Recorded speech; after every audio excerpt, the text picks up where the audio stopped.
చూడండి ఫ్రెండ్స్, గుడ్లు అయితే వలిసేసాను. మామిడికాయ చూడండి ఫ్రెండ్స్, ఇలా వర్షం అయితే బాగా కుడుతుంది. అసలు చూడండి నీళ్ళు చూడండి ఎలా నిలిచిపోయినాయి. మా గుమ్మంతా నీళ్ళు నిలిచిపోయి చూడండి అసలు ఎలా నిలిచిపోయినాయి.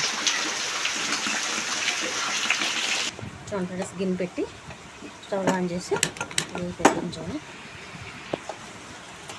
2 టేబుల్ స్పూన్లు నూనె అయితే వేసుకున్నాం. చూడండి ఇలా ఉల్లిపాయలు అనేది వేసుకున్నాం.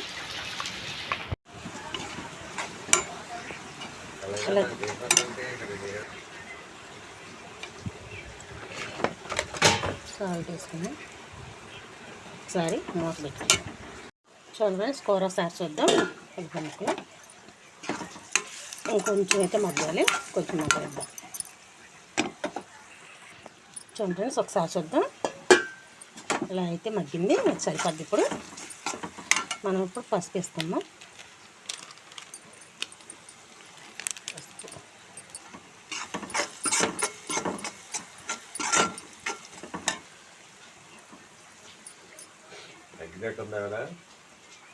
రుచి సరిపడా కారం, 1 స్పూన్ అల్లం వెల్లుల్లిపాయ పేస్ట్ వేసుకుందాం. అల్లం వెల్లుల్లిపాయ పేస్ట్ ఇది కూడా కలిసేంత వరకు కలుపుతాం. 2 నిమిషాలు అయితే వేగనిద్దాం అల్లం వెల్లుల్లిపాయ పేస్ట్. చూడండి ఫ్రెండ్స్, ఇప్పుడైతే మామిడికాయ ముక్కలు వేసుకుందాం. ఇలా పక్కకు తీసేసి ఇలా పక్కకు జరుపుకొని మామిడికాయ ముక్కలు ఈ గ్యాప్లో వేసుకుందాం. 1 నిమిషం. చూడండి ఫ్రెండ్స్, మూత అయితే తీర్చొద్దాం ఎంతవరకు మగ్గినాయో. టమాటా ముక్కలు, మామిడికాయ ముక్కలు ఇది చూడండి కొంచెం అయితే మగ్గితే సరిపోతుంది. కొద్దిగా మగ్గిద్దాం. కొంచెం అయితే మగ్గాలి, కొంచెం మగ్గనిద్దాం.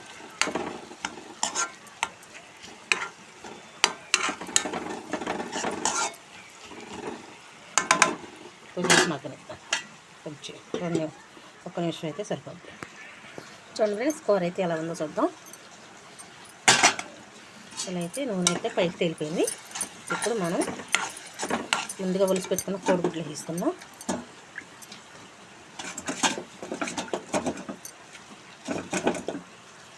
ఇదంతా కలుపుకుందాం. కొంచెం ఇప్పుడు మనం గుడ్డు ఈ గ్రేవీలో ఉడకడం కోసం కొంచెం అంటే కొంచెం నీళ్ళు చుక్కేసుకొని ఇప్పుడు ఇలా కలుపుకుందాం.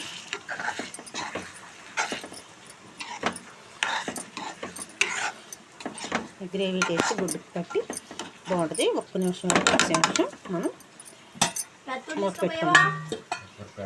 చూద్దాం ఫ్రెండ్స్ ఒకసారి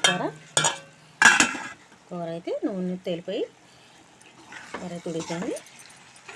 చూడండి ఓకే ఫ్రెండ్స్, మామిడికాయ కోడిగుడ్ల కూర ఇలా అయితే వచ్చింది. మీకు కానీ నచ్చుంటుంది లైక్ చేయండి, షేర్ చేయండి, కామెంట్ చేయండి, సబ్స్క్రైబ్ చేయండి. Thank you.